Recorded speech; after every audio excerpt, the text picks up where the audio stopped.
Et vous direz en ce jour-là, louez l'Éternel, invoquez son nom, publiez ses œuvres parmi les peuples, rappelez la grandeur de son nom, célébrez l'Éternel, car il a fait des choses magnifiques, qu'elles soient connues par toute la terre. What we need today is another baptism of the Holy Spirit and have the real power of God that identifies the works that Jesus Christ promised for this day. Not so much as that day, this day, the promise that He made here. Ce qu'il nous faut aujourd'hui, c'est un autre baptême du Saint-Esprit et la vraie puissance de Dieu qui identifie les œuvres que Jésus-Christ a promises pour ce jour-ci. Pas tellement pour ce jour-là, ce jour-ci. La promesse qu'il a faite ici. That's what He promised there. He poured out His Spirit. Now He's promised it again in the last days. And what He would do. Ça, il l'avait promis là-bas, qu'il répandrait son esprit. Eh bien, il a de nouveau promis cela dans les derniers jours, ainsi que ce qu'il ferait. Strange that we can always look back, but you never look ahead. That's the way with man. C'est étrange, comme nous sommes toujours portés à regarder en arrière, mais jamais en avant. Ça, c'est bien l'homme. He's always saying, glorifying God for what He did do, praising Him for what He's going to do, and ignoring what He's doing. That's always the way of man. It's still the same thing. Il est toujours en train de dire, en train de glorifier Dieu pour ce qu'il a fait dans le passé, de le louer pour ce qu'il fera, et il ne fait aucun cas de ce qu'il est en train de faire. C'est toujours comme ça avec l'homme. C'est encore la même chose.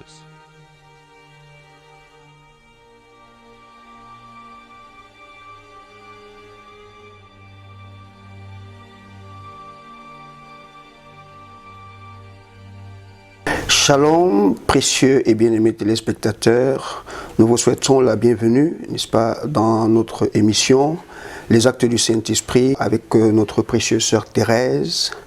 Et puis nous voulons juste vous rappeler que c'est une initiative de l'Assemblée chrétienne locale et d'un tabernacle PK12 Douala Cameroun. Bonsoir ma sœur. Bonsoir mon frère. Que Dieu te bénisse. Amen, qu'il te bénisse aussi. Je suis très heureux de t'avoir à nouveau ce soir pour la suite de notre entretien, parce que la dernière fois, nous avons parlé dans le témoignage des actes du Saint-Esprit, oui, n'est-ce pas, de comment tu as été conduite dans la vérité. Effectivement, comme je vous l'avais dit, j'avais fait un songe où le pasteur chez qui je voulais partir, oui, me montrait plutôt quelqu'un d'autre, qui est le pasteur Eric Amougou, qui est le pasteur d'Eden Tabernacle. Et malgré que je ne voulais pas y aller, j'avais décidé de rester où moi je voulais. Mais Dieu a fait concourir les circonstances pour que je me retrouve finalement là-bas. Vous connaissez l'épisode passé, j'avais expliqué comment ça s'est passé. Bon, maintenant quand j'arrive à Eden, comme je vous disais, quand je suis arrivé à Eden, tout allait normalement, les prédications me bénissaient, j'étais contente, c'est ce que mon esprit voulait, j'étais vraiment bien. Ça a duré ainsi jusqu'à un moment. Oui. Jusqu'à un moment parce que j'ai commencé à avoir quelques difficultés à suivre ce qui a commencé à se dire. Parce qu'en fait, j'avais des problèmes, j'ai commencé à avoir des problèmes par rapport aux prédications de l'heure. À savoir que les dons, avoir un don, ça ne veut pas dire qu'on a le Saint-Esprit et qu'il fallait recevoir un Saint-Esprit authentique. Alors, ça a commencé à me déranger parce que j'ai eu la grâce, comme je vous avais dit, d'avoir, je ne sais pas, il y a quelque chose qui parle à moi, qui me prédit des choses. Depuis toute petite d'ailleurs, dont j'ai beaucoup d'expérience de la sorte. Donc, qui me guide, qui me dit les choses, quelqu'un qui me guide des choses, donc je vois des choses et quand c'était généralement correct, ça sortait exactement comme j'avais vu, comme j'avais entendu. Donc, qu'on me dise qu'avec tout ce que j'avais eu là, qu'on me dise que c'est pas encore ça le Saint-Esprit, alors je ne comprenais pas. Moi, je savais qu'avoir un don, si par exemple tu es là, tu entends Dieu te dire, voilà, il y a telle chose qui va se passer comme ça, et ça se passe exactement où tu prédis que va dire à telle personne telle chose, ça se passe exactement, tu vois des choses qui se passent exactement. Moi, je savais que c'est la marche parfaite avec le Saint-Esprit. Bon, mais quand on vient de me dire que c'est pas ça le Saint-Esprit, vraiment, ça me faisait un hic. Donc, j'ai commencé à me poser des sérieuses questions. Et en dehors de ça, j'avais un autre problème, c'est que je dissociais toujours le ministère de l'homme. Oui. Donc je me disais qu'il y a un moment où le ministère, l'homme qui représente le ministère peut parler de la part de Dieu, et il y a des moments où il peut parler de sa propre part. Donc à ce moment, quand il parle de lui-même, je ne suis pas obligé de croire tout ce qu'il dit. Ça, c'était aussi une grosse difficulté que j'avais. Donc après ce moment d'euphorie où j'étais béni par les prédications, tout se passait normalement, j'ai donc commencé à avoir de sérieux problèmes, et c'était les 2 points principaux. Quand je dis les 2 points principaux, ça veut dire qu'il y avait d'autres points, mais c'est les principaux points qui étaient là. Donc ça a détérioré l'atmosphère, je ne me retrouvais plus, je ne croyais plus, je n'arrivais pas à accepter totalement ce que j'écoutais, ce que le pasteur me prêchait. Et c'est à ce moment que j'ai donc commencé à interroger le Seigneur pour dire, Seigneur, je ne sais plus sur quel pied danser. Ce que je dis, s'il ne me convainc pas. Et curieusement, quand je me souvenais de certaines brochures que j'avais lues, il y avait certains passages qui pouvaient corroborer à ce que je disais. Parce que n'oublions pas qu'on dit quelque part que la lettre tue, mais l'esprit vivifie. Quand vous prenez quelque chose au premier degré, tel que ça vous avez lu, vous avez de fortes chances d'aller en brousse. Bon, mais moi, à ce moment-là, je me basais essentiellement là-dessus. Je me basais essentiellement là-dessus, ce qui faisait que je ne comprenais pas exactement. Donc ça commençait à créer des dissensions entre ce que le pasteur disait et moi. Donc ma ferveur a commencé à diminuer au point où j'ai failli pas quitter l'église. La chose qui m'a retenu, c'est que j'avais cette révélation, quelqu'un qui m'avait dit, cet homme prêche la vraie parole, la pure parole. Donc je suis resté dans cette incertitude, dans ce dilemme, ce conflit intérieur. Et vous savez, quand vous avez un conflit intérieur, vous ne pouvez pas parler aux gens de peur de les influencer. C'est des problèmes personnels. J'en parlais avec le pasteur, on ne se comprenait pas. Donc je n'arrivais pas à accepter ça. Donc ça ne passait pas. Comment un pasteur, je dois croire au pasteur en totalité, peu importe. Donc, ça ne passait pas. Et puis cette histoire qu'on me dise que moi je n'ai pas le Saint-Esprit, alors que depuis que je suis toute petite, il y a quelque chose qui me conduit, quelque chose qui me prédit ma vie, quelque chose qui me guide, qui m'oriente. Et chaque fois c'est vrai, ça ne passait pas. Donc j'ai dit, encore une fois, je me suis trompée. Et j'étais prête à rentrer à la maison. Mais la seule chose qui m'a retenue, c'est comme je vous dis là, que quelque chose m'avait dit, quelqu'un m'avait dit, cet homme prêche la vraie parole, la pure parole. Donc je suis restée comme ça jusqu'au jour où le pasteur commença à faire une série d'émissions sur le... comment ça la révélation du mois. Voilà. Donc quand j'ai suivi premier message, la révélation du mois, deuxième message, la révélation du mois, c'est là que je dis, il se pourrait qu'il y ait quelque chose d'intéressant dans cette série de messages. C'est donc là qu'un jour, quand il dit donc normalement, quand vous avez le Saint-Esprit, vous devez savoir quand est-ce que vous avez reçu le Saint-Esprit. C'est un peu comme la date de naissance naturelle. Quand il l'a dit ça, ça a marqué mon esprit. J'ai dit, mais tiens, j'ai quand même lu dans une brochure où Frère Branham parlait d'une femme âgée, d'une maman âgée qui avait soit 86 ans. Et il disait dans cette brochure que si on demande à cette maman quand est-ce qu'elle est née effectivement, elle va vous donner la date exacte. Ça a tiqué mon esprit. J'ai dit, mais Seigneur, je suis ici en train de bagarrer. J'ai dit, je suis né de nouveau, je suis né de nouveau. Si je suis donc né de nouveau, quelle est donc ma date de naissance? Quand je commence donc à me poser ces questions, je médite tout le temps dessus et dis, Seigneur, c'est la vérité. Je suis né quand? Sur le plan physique, je peux donner ma date de naissance, je peux même donner l'heure à laquelle je suis né. Mais sur le plan spirituel, je sais qu'il y a une fois, on prêche, le Saint-Esprit me saisit, j'ai ceci, j'ai tel songe, mais je suis né quand? Je n'avais pas de date. Et c'est là donc que je dis, Seigneur, il se pourrait que cet homme-ci ait raison. Maintenant, pour la suite, je veux 2 choses. Si je suis né de nouveau, dis-moi quand est-ce que je suis né. Et si je ne suis pas né de nouveau, je veux maintenant alors naître de nouveau parce que désormais, je veux parler de ma vie spirituelle avec des dates précises. Et c'est de là qu'est parti le déclic. Donc, d'octobre jusqu'en janvier, j'étais dans cette atmosphère. Octobre 2019 jusqu'à janvier 2020, j'étais dans cette atmosphère. Je demandais au Seigneur de me donner mes dates de naissance. Je veux des dates. Je veux marquer mon histoire spirituelle par des dates. Et c'est ce qui s'est donc passé. En janvier 2020, tout a commencé à la veillée de prière, la nuit de la traversée. Oui. Nous sommes allés au culte normalement. En fait, rien n'augurait même de ce qui allait se passer parce qu'il y avait eu coupure de courant. Jusqu'à 22h, rien n'avait débuté. Mais quand même, au fond de moi, je sentais que quelque chose va se passer. Bon, nous sommes restés quand le courant est revenu. On a commencé la nuit de prière. Et la nuit de prière était tellement intense que l'Esprit de Dieu a commencé à se saisir des gens. Et moi, j'étais parmi les gens qui soutenaient ceux qui étaient secoués par l'Esprit. Et à un moment, le pasteur donc a commencé à circuler dans la salle. Comme il circulait dans la salle, c'est comme ça que certaines personnes étaient saisies de l'Esprit de Dieu. Je suis donc parti me mettre à côté. Et j'attendais donc, peut-être que j'attendais ce qui va se passer pour soutenir quelqu'un. C'est à ce moment donc que le pasteur vient, il passe près de moi. Il pose sa main sur ma tête. Je crois que c'était sur ma tête ou sur mon épaule, mais je crois que c'était sur ma tête. Il a fait une prière. Je ne sais pas ce qu'il avait prié, je ne sais pas ce qu'il avait dit. À la fin, il a dit Amen. Moi-même, j'ai dit Amen. Et j'ai attendu. Mais quelques temps après, j'ai été saisi de l'Esprit. J'ai commencé à crier, je suis tombé.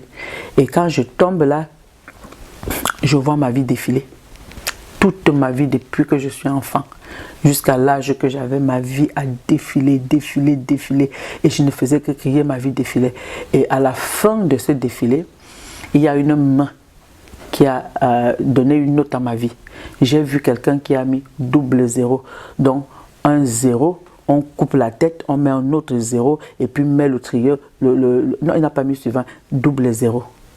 Je commence à crier Seigneur, Seigneur, donc ma vie est nulle, même pas un demi, donc je n'ai même pas un seul demi-point. Donc je criais comme ça, je criais pendant que je m'enroulais. Après, quand je me suis calmé, je me suis réveillé avec cette chose vive dans mon cœur. Donc depuis ce jour-là, je n'ai plus eu de paix. J'ai dit Seigneur, j'ai 0 sur 20. Donc depuis que je suis enfant, et le Saint-Esprit, tout ce qui me parlait là, tout ce qui m'a conduit jusqu'ici, c'était rien. J'ai 0, ça c'est la note que tu m'as donnée. 0 sur 20 de toute ma vie qui a défilé. Donc j'étais dans cette atmosphère. Entre-temps, les gens avaient été grandement bénis à la nuit de prière. Oui. C'était une nuit de prière tellement intense. Donc c'était la première fois que je vivais une nuit de prière aussi intense. Okay. Et le dimanche qui a suivi, les témoignages allaient bon train. Ceux qui témoignaient, bon voilà, j'ai reçu ceci, Dieu m'a visité comme ça, j'ai reçu... Donc j'étais là, je dis, oh Seigneur, pendant que les autres étaient bénis, toi tu me donnais 0 sur 20. 0 sur 20. Donc ça m'a mis une sorte de honte. J'avais honte de moi. Donc je sais pas. Je suis resté dans cette atmosphère, commencé à prier Dieu que Seigneur, s'il te plaît. D'accord. Mais permets-moi une chose. Oui. Parce que, avant que tu ne continues, il y a quelque chose qui intrigue mon esprit depuis là. Oui. Parce que j'arrive pas à comprendre. Quand je fais un peu le rapprochement avec, par exemple, la première partie de témoignage, il y a eu une révélation précise. Ça veut dire que c'est Dieu qui vous a conduit à Éden. Donc, mais comment ça se fait donc que Dieu a fini, il vous a dit, bon voilà l'homme qui doit vous prêcher, parce que lui il prêche la pure parole, il prêche la vérité. Mais comment ça fait donc encore il y a des conflits, toujours des conflits intérieurs là. Bon, ben, c'est ça vraiment, je ne comprends pas. Ça c'est quelque chose aussi que j'ai appris. En fait, il y a toujours, je vais dire, je ne sais pas comment je peux appeler ça, un fossé, un pas, je ne sais pas trop. C'est-à-dire qu'entre ce qui vous est dit et le fait que vous acceptiez la chose, que vous preniez conscience de cette chose pour vivre. Donc, entre ce qui vous est dit et vivre la chose. Donc, en fait, un peu comme si quand quelque chose vous est peut-être révélé, en fait, maintenant, il faut que vous vous sentiez un peu concerné. Il faut se sentir concerné, c'est-à-dire qu'on peut vous dire quelque chose, mais la vie pratique, c'est dans la vie pratique que vous savez si vous vivez, je ne sais pas, c'est dans la vie pratique, je ne sais pas comment je peux exprimer ça, donc c'est dans la vie pratique que vous allez réaliser, prendre conscience de la chose et faire corps avec. Okay. Mais ça ne se passe pas comme ça, là, comme une lettre à la poste. C'est beaucoup de conflits parce que généralement, quand Dieu vous parle, quand il vous dit quelque chose, ça va venir à choper notre ego. Donc ça chope quelque chose en nous automatiquement. Ça va achoper. Donc ça va achoper et ce conflit va se faire automatiquement. Donc je suis passé par ce conflit et je dis encore que je rends grâce à Dieu parce que si je n'avais pas eu cette révélation, je ne serais pas resté. Parce que j'avais déjà passé pratiquement 2 ans, je n'allais nulle part. Et c'était la première fois où je venais à une église. J'ai passé les premiers mois, donc de 2018 à, je crois que c'était avril 2018, oui, où j'ai pris l'engagement de faire corps avec Eden. Donc d'avril 2018 à octobre 2019, je ne serais pas resté. Je suis resté autant de temps parce que je me disais, il y a du vrai quelque part. C'est Dieu qui m'a montré cette personne. Si je dois partir, il faut que ce soit lui qui me dise de partir. Donc je ne pouvais pas prendre l'engagement personnel de partir comme ça. Parce que je savais que c'est lui qui est venu me dire que l'homme l'approche la plus parole et la vraie parole. Alors j'ai resté, je dis, Seigneur, il y a un problème. Si ce que tu as dit est vrai, pourquoi je n'arrive pas à faire corps avec l'homme qui prêche la vraie parole, la plus parole? Pourquoi il y a ce conflit? C'est 2 choses. Soit c'est moi qui suis fausse, soit c'est lui qui est faux, soit tous les deux nous sommes faux. Mais dans ce cas, je crois quand même qu'il y a une personne qui dit la vérité. Montre-moi, dis-moi pourquoi je n'arrive pas à faire corps jusqu'à la série des réunions sur la révélation du moi. Ok. Voilà. Et un peu comme vous le disiez là, peut-être à partir de janvier, où il y a cette expérience. Janvier donc, 2020. Oui. Après l'expérience du 1er janvier. Oui. Donc je suis restée dans cette atmosphère où j'étais triste.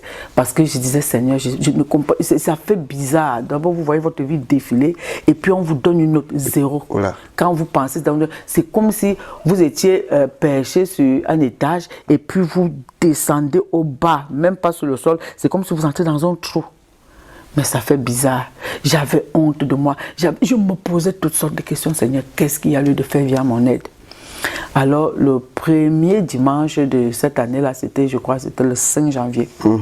Je suis venue à l'église. J'étais triste, pour dire vrai. J'étais triste parce que j'avais cette chose en permanence devant moi. Et il y a eu une autre effusion le 5 janvier.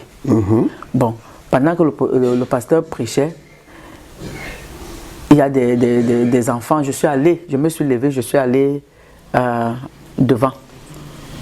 Je suis allé m'agenouiller devant après la prière, après la prédication pour prier. Et donc je me suis étalé devant Dieu comme ça, que Seigneur, aie pitié de moi. Aie pitié de moi parce que là où je suis là, je ne sais même plus quoi faire, je ne sais plus quoi penser. Je n'ai jamais vécu une histoire pareille. J'ai tellement crié, j'ai crié, le pasteur est encore venu, il a prié. Ce qu'il a encore dit, je ne sais pas. Je me suis levé, je suis allé m'asseoir à ma place. Je suis revenu le mercredi, le 8 janvier.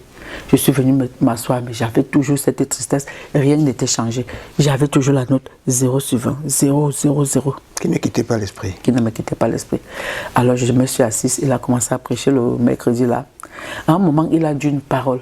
Donc la parole m'a touché, je me suis levé pour dire Amen. Mais dès que j'ai dit Amen, quelque chose s'est saisi de moi. Je ne sais pas quoi. Je me suis seulement retrouvé devant, en train de crier, j'ai la joie, donc je ne sais pas ce que je disais, je sais seulement que j'étais dans une sorte d'euphorie. Oui. Et ça a duré comme ça là. Quand ça s'est calmé, je suis venu m'asseoir. Quand je viens encore m'asseoir, j'ai dit Seigneur, voilà 2 fois. Non seulement tu finis de me donner 0, la honte, et puis au milieu des gens comme ça là, c'est-à-dire que devant toute une assemblée, on ne sait pas ce qui t'a pris, tu viens encore m'exposer comme ça. Je ne savais pas ce que c'était. Je suis rentré avec une double honte du Seigneur, m'afficher comme ça en pleine église, devant les enfants, devant tout le monde. Vraiment, c'était des choses, c'était un genre, comme on dit souvent, un genre. Oui. Je suis rentré avec, j'ai dit, Seigneur, ça ne va pas toujours, qu'est-ce qui se passe? Mais sauf que le lendemain, j'avais mon fils qui est là, et j'avais mon mari qui n'était pas, je crois qu'il ne travaillait plus à la maison. Pendant que je suis à la cuisine en train de méditer, par rapport toujours aux mêmes événements, un fou rire me prend. Je commence à rire, je ris. Et pendant que je ris, je me rends compte que tout est facile, tout est... Je commence à me poser, mais il y a même quoi? Qu'est-ce qui est même si difficile? Donc je voyais tout tellement facile, c'était tellement pratique. C'est comme ça que je monte et je dis aux gens que mais on perd même le temps ici, là. Voilà le chemin. Donc devant moi, il y avait une route qui était tracée. Donc pas je parlais, je voyais une route qui était tracée avec des carreaux. Et au bout, il y avait la pyramide de Frère Branham là, avait les 7 couleurs. Je disais, mais le chemin est facile, c'est tout droit. Pourquoi est-ce qu'on se gêne? La rouge, j'appelais même mon fils, je dis que petit, viens voir, c'est ici qu'il faut marcher, ce n'est même pas compliqué. Donc j'étais comme ça. Et je sentais que j'étais capable de tout. C'est comme si j'étais dopée de quelque chose à moi. Donc je voyais, ça dit que quand on dit que la foi, là, je ne sais pas, je vois un homme musclé, c'est-à-dire quelqu'un qui est comme les catcheurs. Oui, oui. Je savais que tout est possible. Quand cette histoire s'est repassée le jeudi, je reste comme ça, je dis, mais ça en est de trop. Le 1er, le 5, le 8, le 9 aujourd'hui. J'ai donc appelé le pasteur pour lui dire, ça ne va pas. Quand je suis revenu à moi, il dit, ça ne va pas, il faut que je le voie. Qu'est-ce qu'il y a? J'ai dit seulement qu'il faut que je le voie. Donc on a pris rendez-vous pour le samedi. Samedi, quand j'arrive chez lui, je commence à lui relater tous ces événements en pleurant. Bon, moi je croyais que peut-être que j'ai été saisie d'un mauvais esprit, je ne savais pas. Parce que nous qui avons fait les combats spirituels, quand tu viens un truc comme ça, là, tu commences à voir d'abord le mal. Donc, mais ce qui était curieux, c'est que pendant que je lui explique ça, lui commence à rire. Il rit. J'ai dit, mais comment? Moi je suis en train de pleurer de ce que je ne sais pas ce qui m'arrive. Lui il rit. Je parle, je pleure, je suis les larmes, il rit. Je lui demande, mais pas moi, je ne comprends pas. Comment moi je t'explique un truc qui m'embête depuis toi, tu ris? Il rit, il dit, Sœur Thérèse, à moins que je me trompe, ce que tu as reçu là, c'est ce qu'on appelle le véritable baptême du Saint-Esprit. Si je t'avais parlé de ça avant, oui, j'allais me dire que c'est peut-être une photocopie, mais tel que tu racontes, tel que tu racontes là, à moins que je me trompe, mais je crois que je ne me trompe pas, c'est ça qu'on appelle le véritable baptême du Saint-Esprit.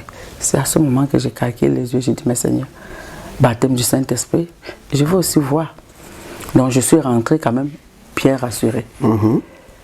Mais sauf que depuis cet instant,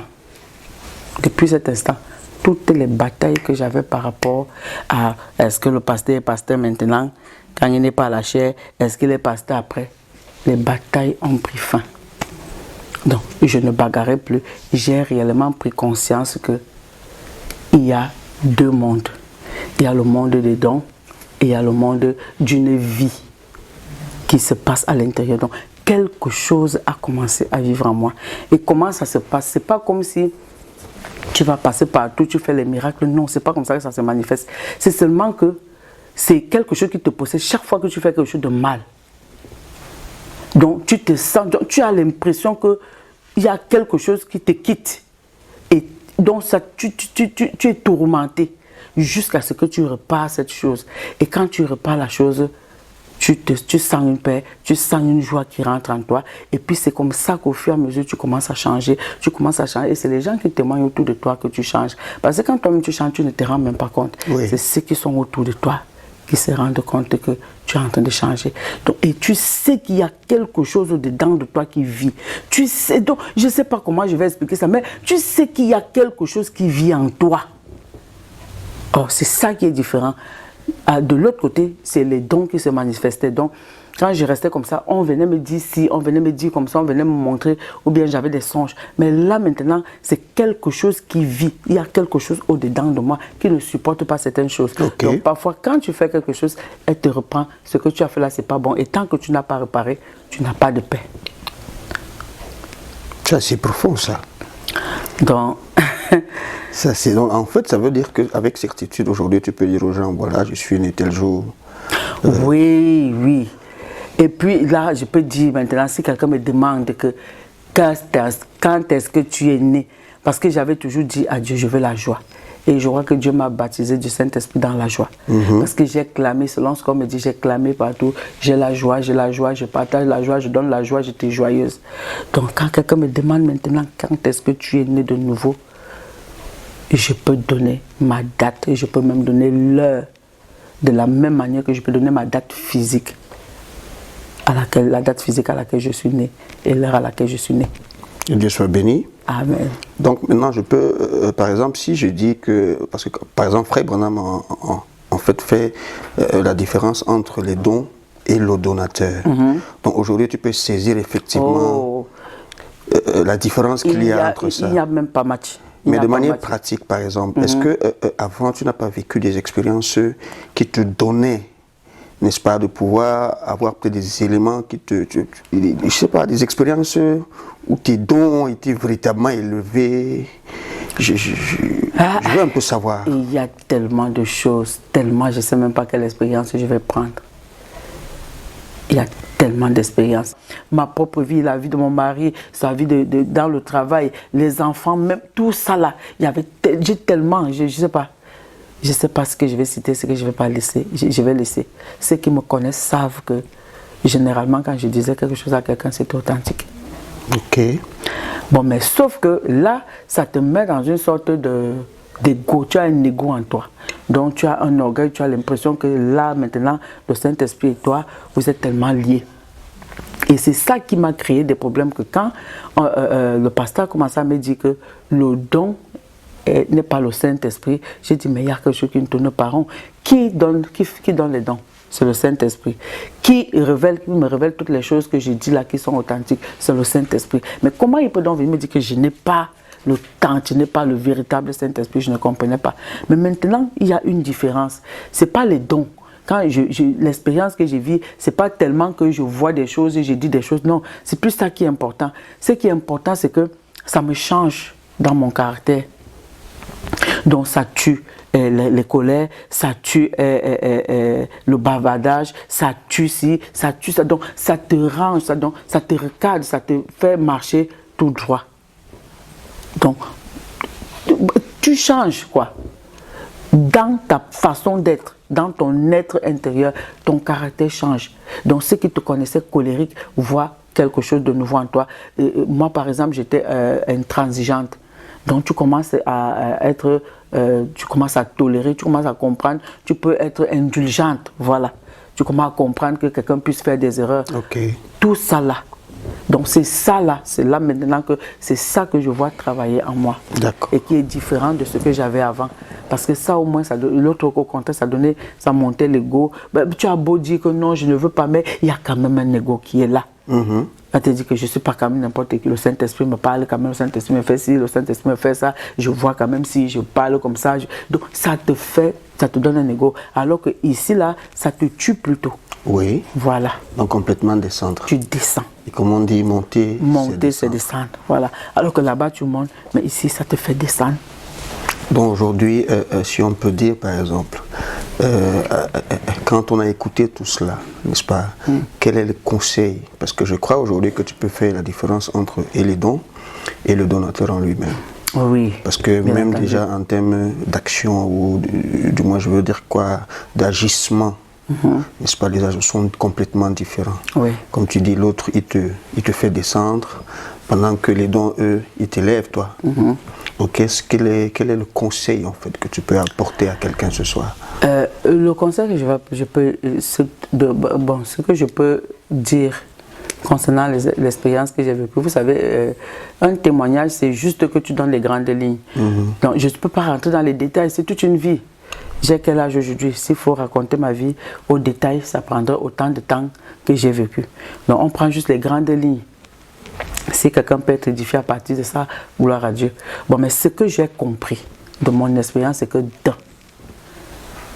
on ne part pas, on ne choisit pas un ministère au hasard. Il faut être conduit par l'Esprit de Dieu pour choisir un ministère. Parce que le ministère, c'est une vie. L'homme qui doit te conduire, l'homme qui va te conduire doit être révélé par le Seigneur. L'homme qui te conduit doit être révélé par le Seigneur. J'ai compris ça, c'est la première chose que j'ai comprise. Donc, je dis encore que si quelqu'un est dans une église, le tout c'est pas d'être dans une église. Peu importe combien le pasteur peut être bon, peu importe comment il est compétent, comment il est spirituel, si Dieu ne vous a pas conduit chez lui, oui, je ne pense pas que vous allez tirer grand chose. Il faut être révélé du ministère dans lequel tu dois, comment je vais dire, dans le ministère qui doit te conduire. Oui. Ça dit, quand on parle qui parle du ministère, parle de pasteur. C'est la première des choses. La deuxième des choses, c'est que le don tue.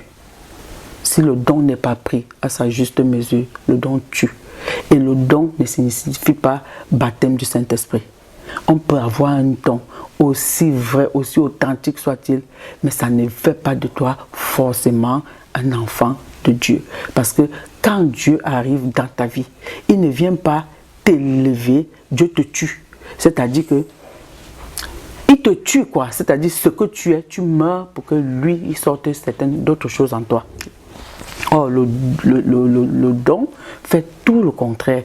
Le don, ça te donne de la notoriété, certes, on ne peut pas discuter ça, mais ça te met de l'orgueil en même temps, ça te met de la prétention, ce qui fait qu'à un moment, quand tu es arrivé à un niveau, surtout quand le don est assez parfait, c'est compliqué, qu'on vienne te dire que là où tu es là, tu n'as même pas la chose véritable. C'est difficile de descendre. Donc si Dieu ne te fait pas grâce, c'est compliqué à ce moment. Donc j'aimerais que les gens voient cette chose-là. Le don et le donateur, c'est deux choses différentes. Le don va t'élever, ça va te mettre en haut, mais quand le donateur arrive, lui il vient te tuer.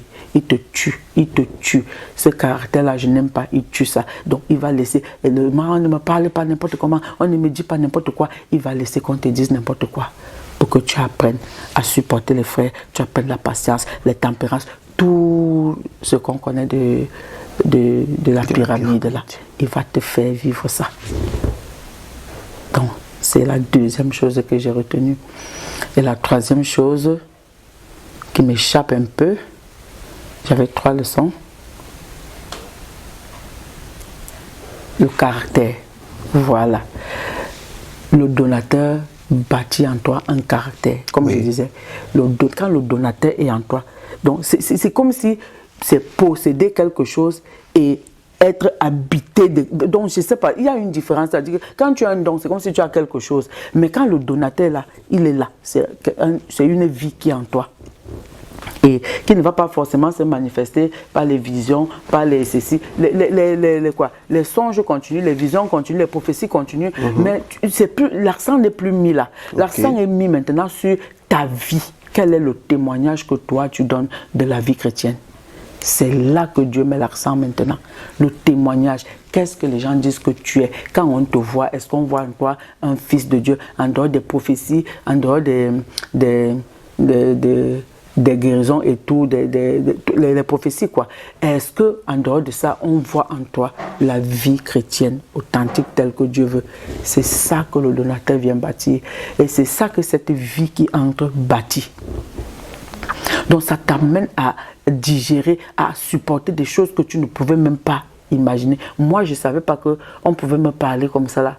Je reste tranquille, j'écoute. Et je vais demander pardon à la personne même qui m'offense si on regarde la chose en fond. Donc, c'est des choses qui te surprennent toi-même. Tu claques les mains, tu dis, c'est Dieu qui est fort. Amen. Donc, c'est les choses là que moi j'ai retenues et j'ai dit vraiment, je rends grâce à Dieu. Ça, je ne sais pas, c'est... Il y a des choses qu'on ne sait pas, on ne sait pas comment exprimer, mais il y a des choses vraiment qui marquent. Donc, je rends grâce à Dieu pour son œil dans ma vie et je rends grâce à Dieu pour le ministère sur lequel il m'a fait naître.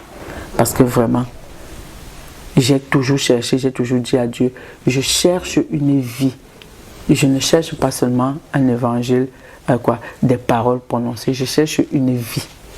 Et la vie que j'ai trouvée à Eden Tabernacle, c'est une vie qui m'a impressionné. Et je rends grâce à Dieu qu'il m'a introduite dans cette vie. Et aujourd'hui, je sais. On n'a pas besoin de me dire. Que quelqu'un vienne me dire que je n'ai pas le Saint-Esprit, je m'en fous. Je sais ce qui se passe en moi. Et je sais que ceux qui m'ont connu hier, s'ils m'approchent aujourd'hui et s'ils me voient vivre, ils diront qu'il y a quelque chose qui a changé. En cette personne, il y a quelque chose qui s'est passé. Donc en conclusion, si nous disons un peu comme Frère Branham dit que si quelque chose de bon m'arrive dans la vie, que cela me soit révélé par l'Esprit, n'est-ce pas? En deuxième position, que cela soit confirmé par la parole. Amen. Et troisième, que cela soit manifesté par les résultats que cela produit. Donc, très chers téléspectateurs, nous sommes très très heureux de ce que vous ayez pu prendre de votre temps et nous le consacrer pour écouter ce merveilleux témoignage. Mais en retour, nous croyons de tout notre cœur que, n'est-ce pas, servira à édifier et surtout à affermer quelqu'un sur le chemin de la vérité.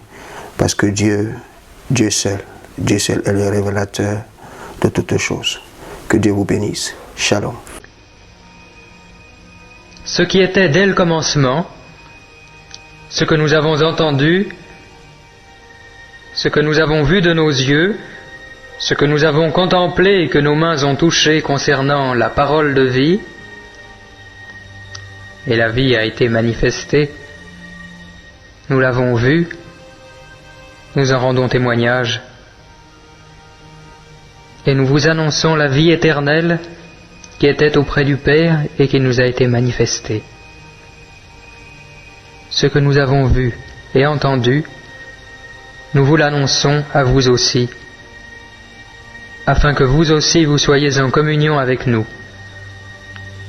Or notre communion est avec le Père et avec son Fils Jésus-Christ. Ceci nous l'écrivons, afin que notre joie soit complète. Mon âme et toutes mes pensées, je reste seul dans ta présence, méditant. Seigneur, ces mots